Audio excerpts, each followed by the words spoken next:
Hoş geldiniz, sefalar getirdiniz. Hemen asansörde açılışı yapıyorum ve koşmaca kursuma gidiyorum arkadaşlar. Ali Bey de durdu bugün çay demledi. Ben uyuyordum, çay demledim ben diyor. Dedim ben kursa gidiyorum. Hep o mu beni bırakıp gidecek? Bir de ben bırakıp gideyim. İşin şakası bir tarafa, kursuma gidiyorum arkadaşlar. Hemen gideyim. Saat 12.30 öğle ezanımız okundu. Ben yine videolar falan derken dün gece saat 3.30'da yine uyudum. Sizlerle buluştuk sabahtan. Haydi gidelim bakalım. Allah'ım zihin açıklığı versin bütün öğrencilerle beraber, bana da inşallah. Gideyim dersimi vereyim bakalım. Kurstan çıktım, şöyle BİM'e uğrayacağım. Milföy alacağım arkadaşlar. Ben çıkmadan Ali çay demlemişti. Bir gideyim. Çay içeceğiz daha.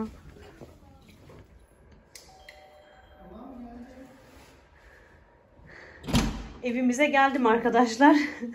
Ama güle güle geldim yani. Kendime bayağı bir güldüm. Ali de diyor niye güldün diye.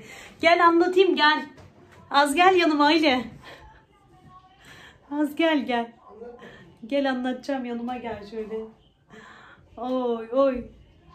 Ben şimdi BİM'e girdim arkadaşlar. Alacaklarımı aldım. Ondan sonra milföyümü aldım.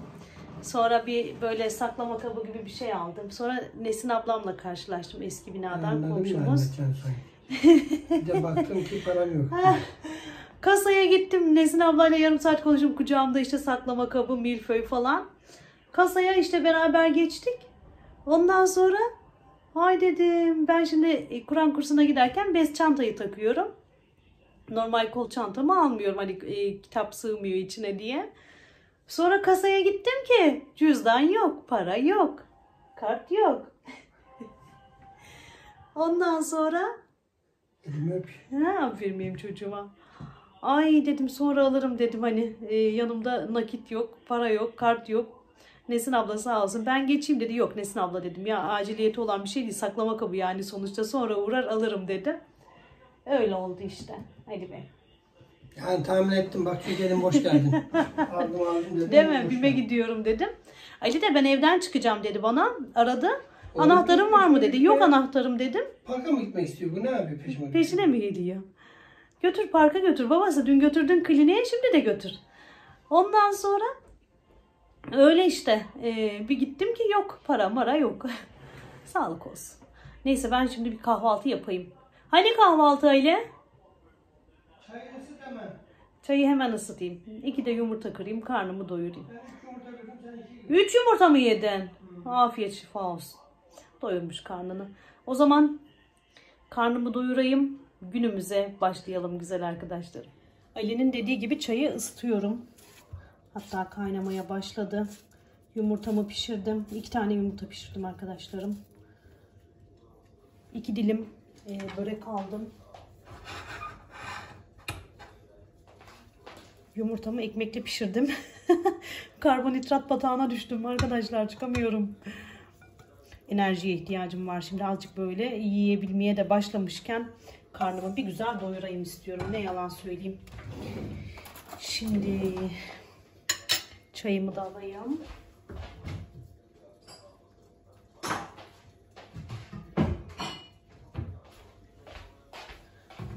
Şimdi dolap içlerini düzenleyince bardaklarımı falan da böyle hangisini kullansam acaba diye düşünebiliyorum.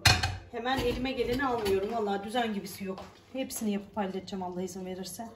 Yavaş yavaş kendimi de çok fazla yormadan yapmaya çalışıyorum gördüğünüz gibi. Sizlerden de fikir istiyorum. Düzeninizle alakalı sorular soruyorum. Teşekkür ederim can bacılarım. Şimdi çayımı alıyorum. Tabağımı alıyorum ve karnımı doyurmaya geçiyorum. Çayımı da şöyle tabağın yanına aldım arkadaşlarım. Geldim balkonumuza. Üzüm, annem temizlik mi yapıyorsun? Lokum Hanım da burada böyle.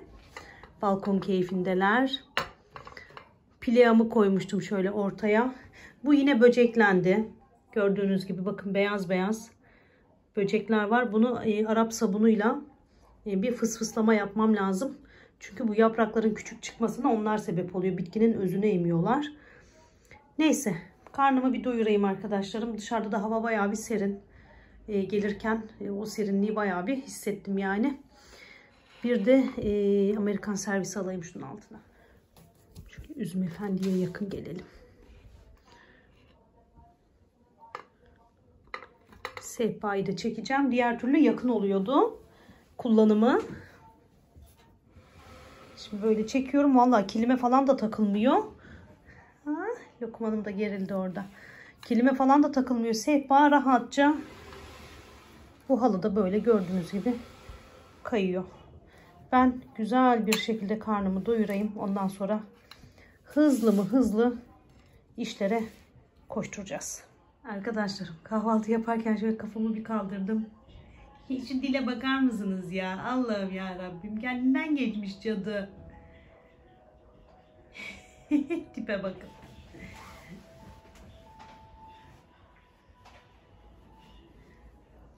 Kızım dilin dışarıda kalmış ya annem uyurken ya.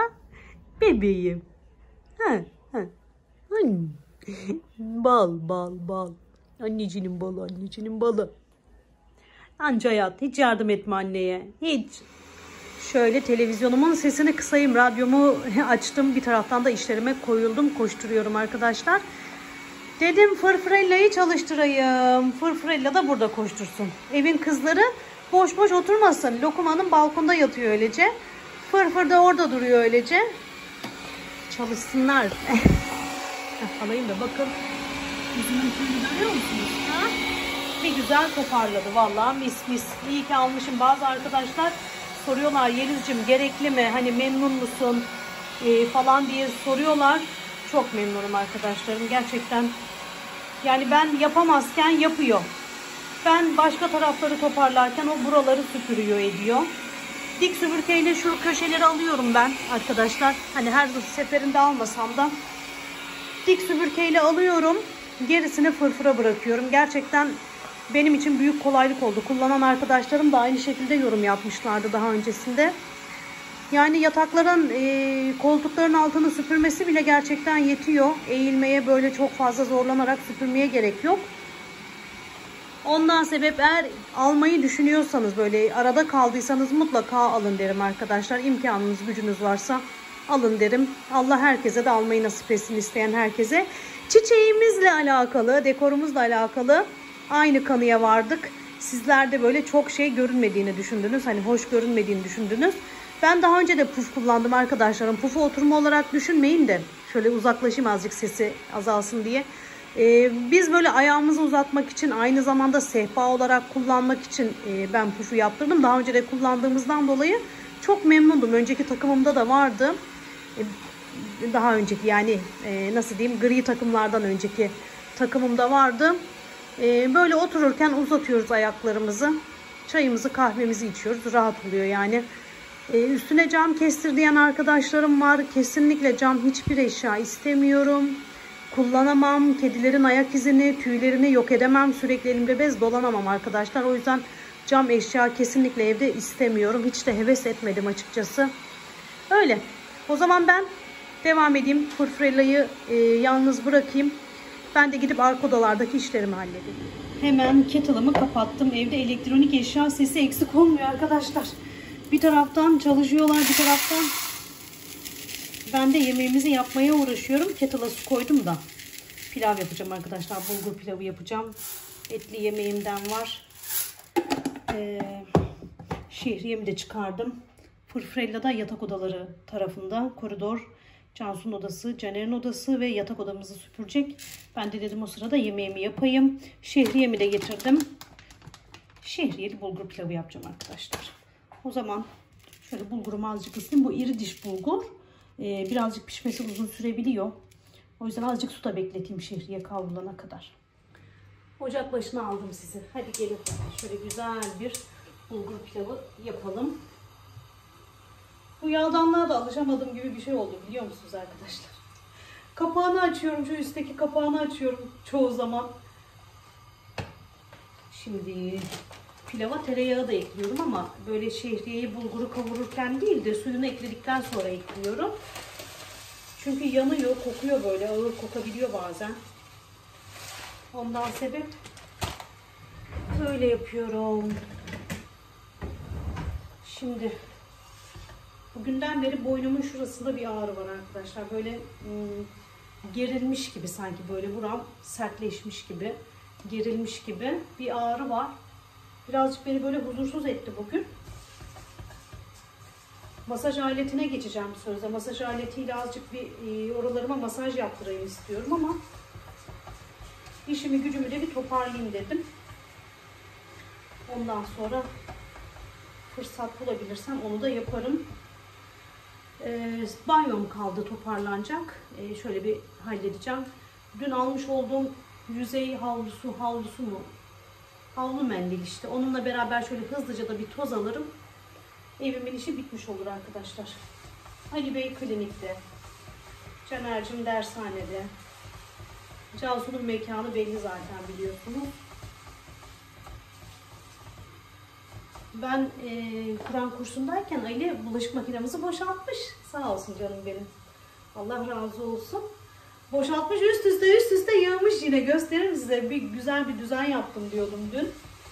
Orayı bir göstereyim size. Şimdi böyle düşüne hareket etmeye çalışıyorum. Yani bir şekil vereyim mutfağın, sonrasında böyle çok değiştireyim istemiyorum. Hani her şeyin yeri belli olsun. Adam da bunalmasın yerleştirirken. Ama bazen oraya olmadı, şuraya alayım, şurası olmadı, buraya alayım gibi düşüncelere de giriyor insan. Şehriyem kavrulmak üzere. Hemen bulgurumu yıkayayım, pilavımı yapayım. Yanına bir de çorba yapacağım. Bilmiyordum aslında, siz biliyor musunuz bilmiyorum, size de bir sorayım. Yoğurtlu tarhana çorbası gördüm, Instagram'da gördüm. Tadını da merak ettim açıkçası böyle. Yoğurtla tarhanayı karıştırdı, suyunu ekledi, pişirdi, baharatlarını ekledi üstüne. Böyle yağ yaktı gibi oldu, salça yağı falan. Biliyorsanız lütfen tam ölçüsünü, yani tam tarifini verir misiniz güzel arkadaşlarım? Bizim Karadeniz'de böyle tarhana çok şey değildir. Yaygın bir çorba değildir. Bilinmez yani, yapılmaz, çok böyle kurutulmaz. Ondan sebep bilmiyorum yani tarhanayla alakalı şeyleri. Neyse, bulgurumu yıkayayım. Şehriyeler yanacak yoksa.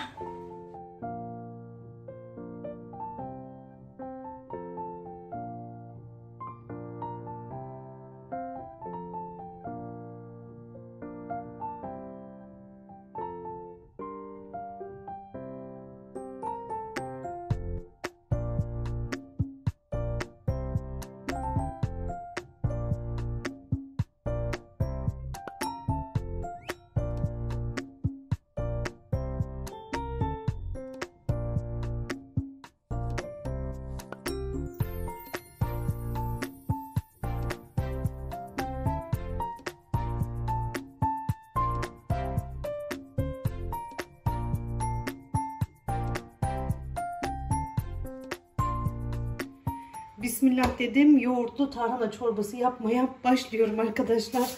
Vallahi merak ettim şimdi. O yüzden yapacağım.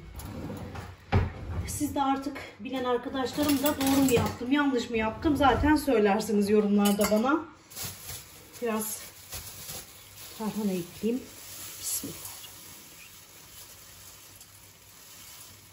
Yeterli olur, çok yapmayayım.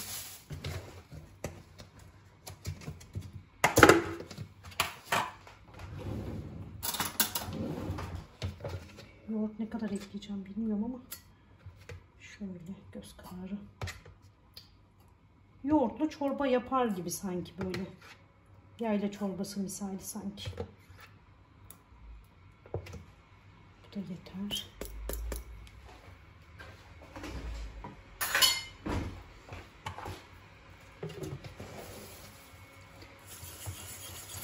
Şöyle bir karıştırıyorum.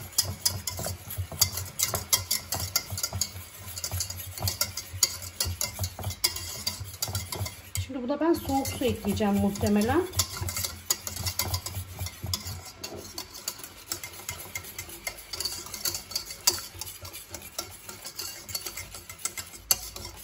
Değişik bir çorba olacak gibi geldi bana. Şimdi su eklemesi de yapayım.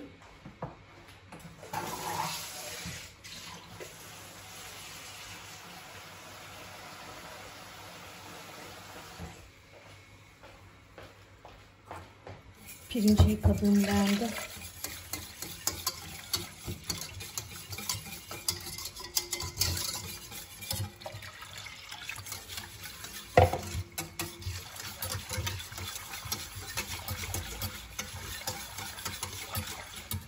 salçayı üstüne yakarım. Ay böyle merak da ediyorum yani böyle ilk kez yapılan şeyleri. Biraz daha su ekleyeceğim, ocağa alacağım hemen. Karıştıra karıştıra kaynatmaya başladım arkadaşlar. Artık kaynamaya başladı. Tuzunu da eklerim ama böyle yapmak da hiç hoş olmadı. Çünkü böyle hep üstüne baharatlar görünüyor ya arkadaşlar. Ay Allah'ım dedim, böceklendi mi acaba? Buzdolabında tutuyorum tarhanama, böceklenmesi mümkün değil. Ama yine de böyle beyazın içinde renk renk olunca beni şöyle bir kuşkuya düşürdü yani. Neyse, şimdi kaynamaya başladı. Daha fazla karıştırmama gerek yok herhalde. Üstüne nane ve salça yakacağım. Kekik falan da eklerim. Burada da böyle bulgur pilavım. Uf, mis gibi göründü valla. Sapsarı görünüyor. Şu an siz daha açık renk görüyorsunuz ama nasıl gösterebilirim bilemedim onu. Şöyle sapsarı görünüyor. Neyse, çorbama devam edeyim. Tuzumu ekleyeyim. Sonra yağını yakayım. Bir coslatacağız. Çorbamın sosunu hazırladım. Tereyağı, sıvı yağ, salça bir güzel kavurdum. Üstüne de bol nane ekledim. Devrilme. Şimdi coslatma zamanı. Hemen coslatalım. Coslamadı. Coslamadı vallahi.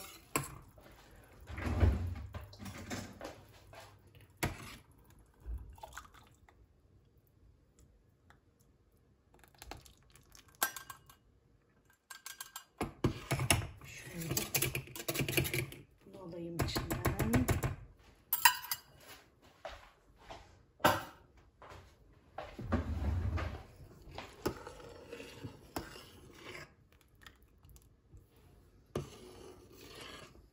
Mis gibi koktu. Vallahi merak ettim lezzetini. Azıcık daha kaynasın. Sonra tamam. Bizimkiler şimdi sorunca diyeceğim ki yebil çorbası. Ne çorbası? Yebil çorbası. Yiyeceksin, bileceksin. Güzel görüntü. Birazcık daha tıngırdasın. Aldım masaj aletini, gidiyorum salona. Azıcık omuzlarıma bir masaj yaptırayım. Gel, sana da masaj yaptırayım lokumsu. Şeyler duruyor orada, tırmalama tahtaları duruyor. Fırfırelli arka tarafları da süpürdü geldi. Daha çiçeği balkona geçireceğiz arkadaşlarım. Alacağım onu balkona. Şöyle fişimizi takalım. Onun da şarjı azalmıştır ama. Böyle döne döne masaj yapıyor. Şimdi boynumu koyacağım buraya, kafamı. Nereye gidiyorsun?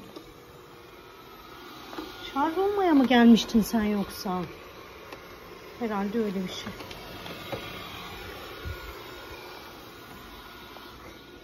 Annem, masaj mı yaptıracağım? Masaj mı yaptıracaksın çocuğum? Ah, yüzüm hareket eden her şeye hassasiyeti var çocuğun.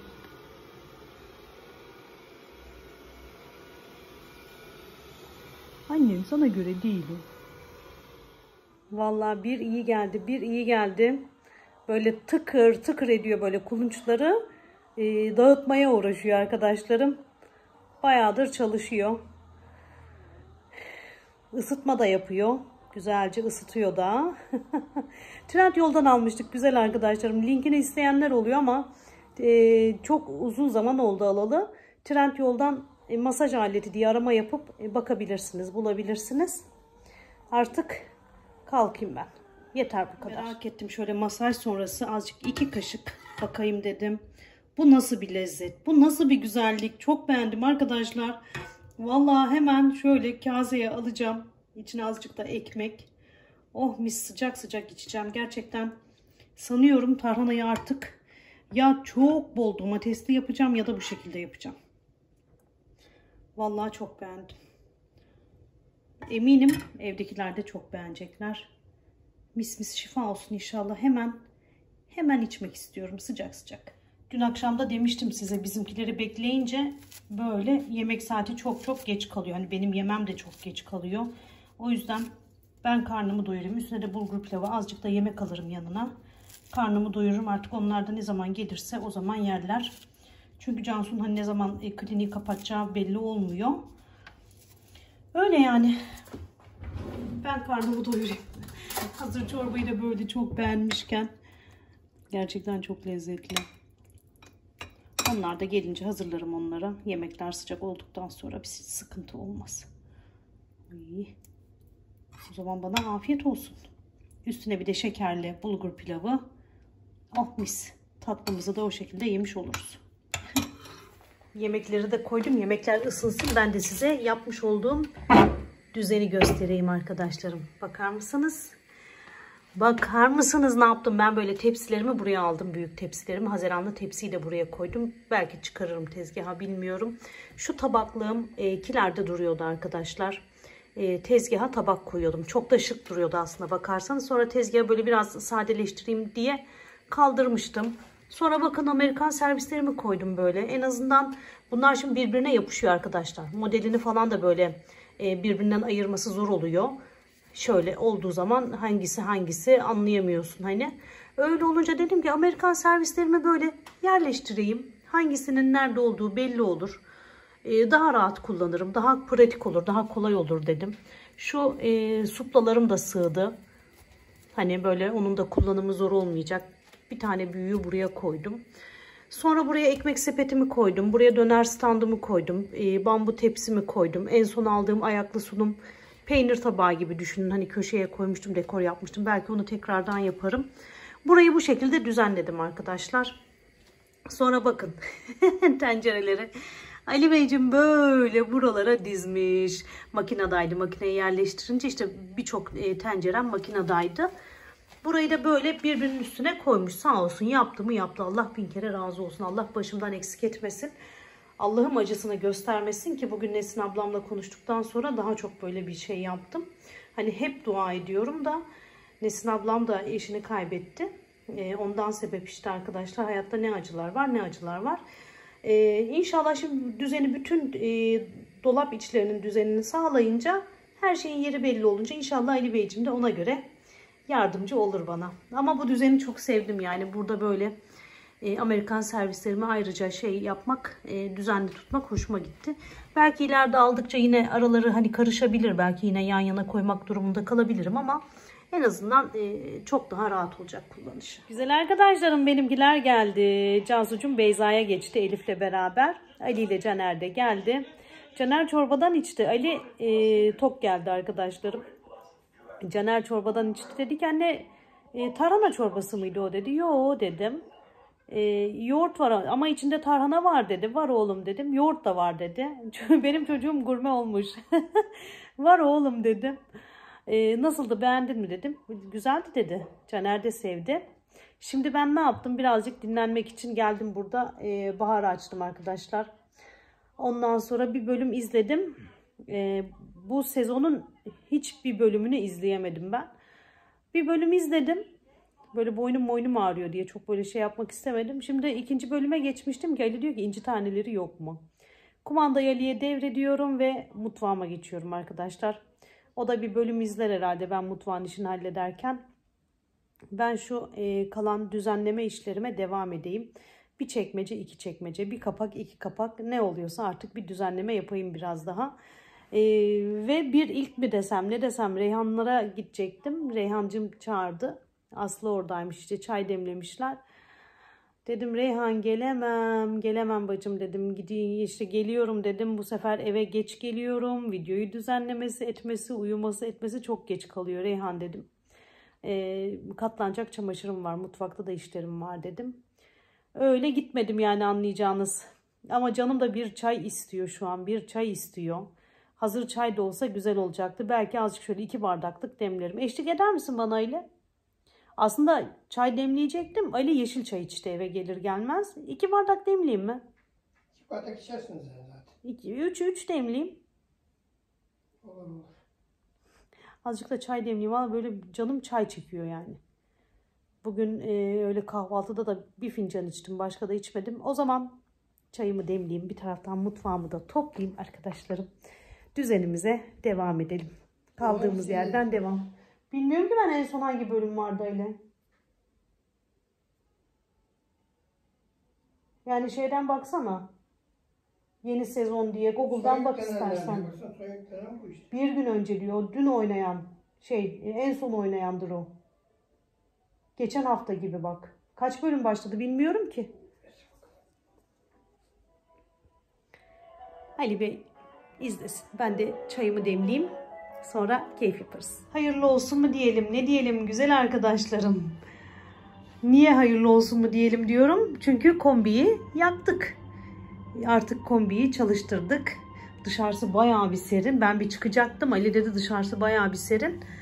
Sonradan vazgeçmiştim. İşte akşamüstü Cansu'nun yanına bir kliniğe bir gideyim istedim. Sonradan da böyle hava soğuk olunca dedim bir daha gitmeyeyim. Sonrasında işte onlar gelirler dedim. Gördüğünüz gibi çiçeğimizi de sizin de yorumlarınızla, fikirlerinizle, düşüncelerinizle balkona almaya tekrardan karar verdim. Gerçekten buraya daha çok yakıştı. Güzel arkadaşlarım. Siz de beğendiniz, ben de beğendim. Şimdi yalan değil. Bir de şeyi söylemek istiyorum. Canım arkadaşlarım, iyi ki varsınız. Her zaman diyorum ya Allah iyi ki denk getirmiş, iyi ki yollarımız kesişmiş sizlerle diye. Güzel bakıp güzel gören arkadaşlarım.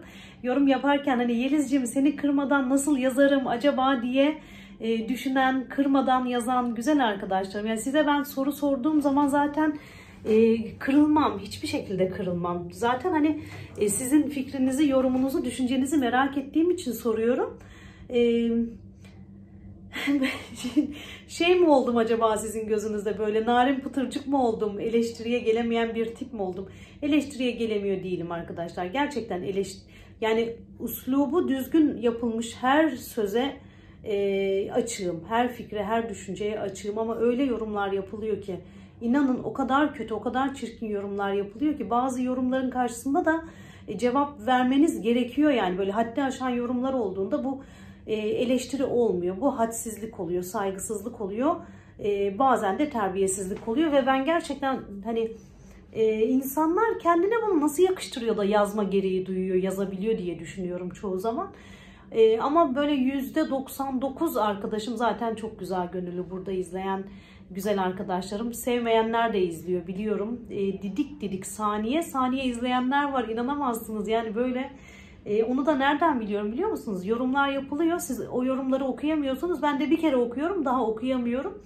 Yazıyorlar içlerinin kinini, nefretini böyle döküyorlar kelimeleri. Ondan sonra yorumu siliyorlar arkadaşlar. Bilmiyorum, çok acayip sözler geliyor. Ben burada böyle hani eleştirilere cevap verdiğim zaman, karşınızda cevap verdiğim zaman eleştiriye gelemiyor, açık değil havasına bürünüyor olabilirim ama dediğim gibi yani nasıl diyeyim, ben gerçekten hani yorumlarınıza, fikirlerinize saygı duyuyorum. Bekliyorum da, yorumlarınızı bekliyorum da, önemsiyorum yorumlarınızı. Hani şöyle mi mesela, çok konuşuyorsun demek yerine Yelizciğim bazen çok konuşuyorsun, hani birazcık dikkat eder misin sıkılmamamız için gibi, ya da işte arkadaşım hani bu da şöyle mi olsaydı acaba, şunu şöyle yap, bunu böyle yap, şöylesin böylesin gibi kelimeler olduğu zaman hoş olmuyor güzel arkadaşlarım. Ben hani size sorduğum hiçbir şeyin, özellikle hani soruyorsam kırmadan yapılmış olan her yoruma da, düşünceye de, fikre de açığım. Güzel bakıp güzel gören güzel arkadaşlarım, kırmadan, incitmeden yazmak isteyen, fikrini, düşüncesini yazan güzel arkadaşlarım. Allah hepinizden razı olsun. Hani sorduğum için çok güzel cevaplar yazdınız, yorumlar yaptınız, beni kırmadınız. Bir kere daha teşekkür edeyim de şu mutfağı bir toplamaya gideyim. Azıcık mutfağımın üzerinde, ben şimdi masanın üzerine döküyorum arkadaşlar. Çekmecenin içindekileri, şunları bunları masanın üstüne döküyorum. Ondan sonra orada kalıyor da oluyor, böyle akşamdan sabaha da kalıyor. Çünkü hepsini böyle dolabın içine bir düzenleyeyim. Elimde ne kalıyor ne kalmıyor bakacağım. Onu nereye yerleştirebilirim, nereye yerleştirmem, ona da bir bakacağım. Geçen günkü videoda saniyelik görüntüyü yazmışlar. Ya saniyelik nasıl gördün, onu da oradan yazdın. Hani masanın üstünde dursun bütün eşyan. Bu ne tembellik yazmış. Ya bu tembellikten değil. Ben öyle yapmak istediğim için öyle. Yani hani bu gibi yorumlar kırıcı oluyor canım arkadaşlarım. Yoksa ben size kırılır mıyım? 3 günlük dünya. Ne siz kırılın, ne benim bir sözümle, kelimemle ben sizi kırayım ki asla istemem. Şu dünyadaki isteyeceğim en son şey kalp kırmaktır. Hele de böyle kelimelerle bile bile kalp kırmaktır ki Rabbime sığınırım kul hakkına girmekten, kalp kırmaktan Rabbime sığınırım. Rabbim korusun kollasın hepimizi. Az çok tanıdınız beni. Böyle de konuştum. Haydi mutfağı toplayacağım. Dağınık, her yeri dağıttım gene. Mutfağı böyle bırakıyorum. Çekmecenin içerisindeki malzemeleri de çıkardım arkadaşlar. Fincanlar, mincanlar, tezgah dağınık, karışık.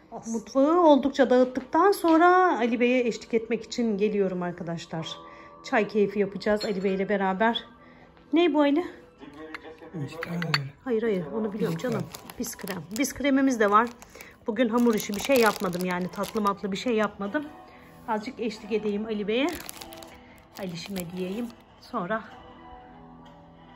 bir çay içtikten sonra devam. Size şurayı da göstereyim. Canım arkadaşlarım, bakın buraya da böyle cam bardaklarımı aldım.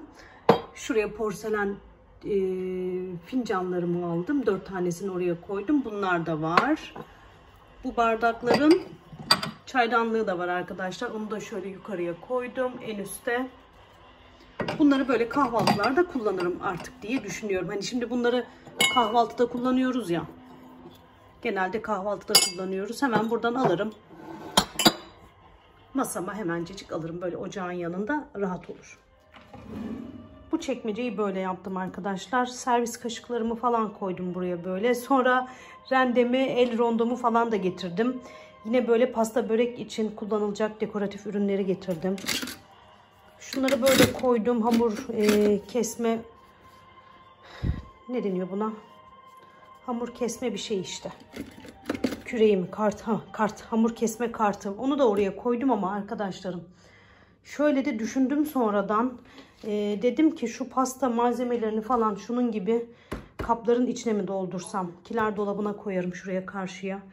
Oraya yerleştiririm diye düşündüm. Dağıttım mutfağı. Şimdi burayı hallediyorum. Mısır unu da saklama kabına koyup buzdolabına attım. Sildim. Şimdi burayı güzelce sildim arkadaşlar. Burada kaşık, spatulalarım falan duruyor. İşte şöyle plastik kaşıklarım, spatulalarım, bıçaklarım, işte böyle bunlar duruyor. Bilemedim. Çok orası çok içime sinmedi açıkçası. Valla yeni taşınmış gibi oldum ben ya. Güzel arkadaşlarım. Gerçekten yeni taşınmış gibi oldum. Düzenlemeye uğraşıyorum. Hala o oraya mı bu buraya mı? Şimdi rendeyi falan da o tarafa koyunca arkadaşlar ne oluyor biliyor musunuz? Salata falan yapılacak ya. Hemen oraya, herkes o köşeye toplanıyor. Yani baktığınız zaman kocaman tezgah, kocaman mutfak. Şurada şey olur en azından, hani nasıl diyeyim, salata burada yapılır. Birileri orada işte balık kızarıyorsa orada olur gibi. Hani böyle rahatlatır diye düşünerekten rendeyi falan buraya koydum ama çok da emin olamadım açıkçası. Arkadaşlarım, böyle yaptım, yine çekmeceyi eski haline çevirdim valla. Buraya aldım. Diğer türlü içime sinmedi. Belki biraz daha eleme azaltma yaparım burada. Çayımı alıyorum ve Ali'nin yanına geçiyorum. Canım arkadaşlarım, çayımı aldım, Ali'nin yanına geldim. Hemen videomu düzenleyeyim, sizlerle buluşmak için ayarlamalarını yapayım. Her sabah buluşuyoruz. İstikrarlı bir şekilde gitmeye çalışıyorum arkadaşlar. Umarım keyifle izliyorsunuzdur. Umarım videomuz bittiğinde beğenmeden ayrılmıyorsunuzdur. Beğenilerinizi, yorumlarınızı ve aboneliklerinizi bekliyorum güzel arkadaşlarım. Dediğim gibi istikrarlı gidiyorum bu ara. Sabahtan hani paylaşmaya çalışıyorum. Gün içinde böyle yayıla yayıla rahat rahat izleyin istiyorum. Beni de disipline etsin istiyorum böyle, hani o sorumluluğu daha da böyle üstüme almak için. Çünkü paylaşım saati ilerledikçe bende de böyle bir gevşeme oluyor gibi oluyor. Yani daha var yaparım, daha var yaparım gibi. O yüzden istikrarlı gidiyorum. Umarım memnunsunuzdur. Şimdi bana müsaade, dediğim gibi artık gidiyorum. Kendinize çok çok iyi bakın güzel arkadaşlarım. Bir sonraki videoda görüşene kadar Allah'a emanet olun. Hepinize kucak dolusu sevgiler, selamlar gönderiyorum. Sizleri çok seviyorum. Hoşça kalın canım arkadaşlarım. Hoşça kalın. Yapmış olduğunuz kıymetli yorumlar için de ayrıca çok teşekkür ediyorum. Sehpa ile çiçekle alakalı. Hoşça kalın.